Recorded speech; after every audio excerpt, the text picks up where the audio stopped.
पूरे बंगाल को भारत से तोड़ना नामुमकिन होगा। একটা ভাষণ, একটা ইতিহাস, আর তার ভেতরে লুকিয়ে থাকা আন্তর্জাতিক রাজনীতির এক বিস্ফোরক বার্তা।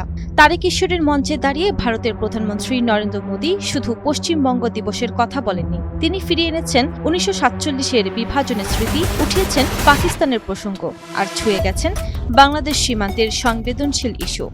भारत विरोधी लोगों को ये पता चल गया, पश्चिम बंगाल के रूप में ये हिस्सा मां भारती के साथ रह गया। প্রশ্ন উঠছে, এ কি শুধুই ইতিহাসের পুনরাবৃত্তি, নাকি দক্ষিণ এশিয়ার ভূ রাজনীতিতে নতুন কোনো রাজনৈতিক বার্তা? মোদির দাবি, একসময় পুরো বাংলাকে পাকিস্তানের অংশ করার চেষ্টা হয়েছিল, আর সেই পরিকল্পনা ব্যর্থ করেছিলেন শ্যামাপ্রসাদ মুখোপাধ্যায়। এই বক্তব্যের মাধ্যমে বিজেপি আবারও তুলে এনেছে দেশভাগের রাজনীতি, যেখানে ইতিহাসকে বর্তমানের রাজনৈতিক বয়ানের সঙ্গে যুক্ত করা হচ্ছে। মোদি বলেন, পরাধীন থাকার সময় আমাদের বাংলা কি না সহ্য করেছে, কত বলিদান দিয়েছে, কত ত্যাগ করেছে। 1946 সালে কলকাতায় যে সহিংসতা হয়েছিল, নোয়াখালীতে যে দাঙ্গা হয়েছিল, তাতে কত নির্দোষ বাঙালি প্রাণ হারিয়েছে।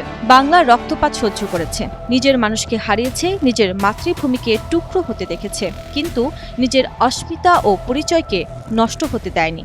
বিশ্লেষকরা বলছেন, বাংলা, বাংলাদেশ ও সীমান্ত, এই তিনটি বিষয় ভারতের জাতীয় নিরাপত্তা এবং নির্বাচনী রাজনীতিতে বরাবরই গুরুত্বপূর্ণ। এরপর আসে বাংলাদেশের সীমান্ত প্রসঙ্গ।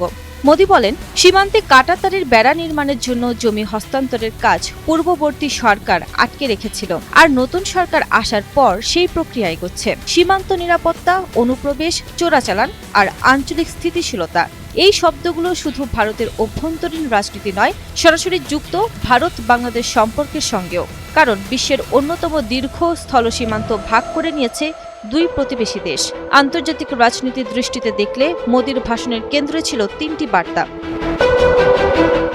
প্রথমত, দেশভাগের ইতিহাসকে নতুন প্রজন্মের সামনে পুনরায় প্রতিষ্ঠা। দ্বিতীয়ত, সীমান্ত নিরাপত্তাকে জাতীয়তাবাদের সঙ্গে যুক্ত করা। আর তৃতীয়ত, পশ্চিমবঙ্গকে দক্ষিণ এশিয়ার কৌশলগত রাজনীতির কেন্দ্রবিন্দু হিসেবে তুলে ধরা। কিন্তু প্রশ্ন থেকে যায়, ইতিহাসের স্মৃতি কি ভবিষ্যতের রাজনীতিকে নতুন পথে নিয়ে যাচ্ছে? বাংলাদেশ সীমান্তের প্রসঙ্গ কি কেবল নিরাপত্তার বিষয়, নাকি এর পেছনে রয়েছে বৃহত্তর আঞ্চলিক কূটনীতির হিসাব? আর পশ্চিমবঙ্গ, সে কি শুধু একটি রাজ্য, নাকি ভারত, বাংলাদেশ ও পাকিস্তানের ইতিহাস রাজনীতির মিলনবিন্দু?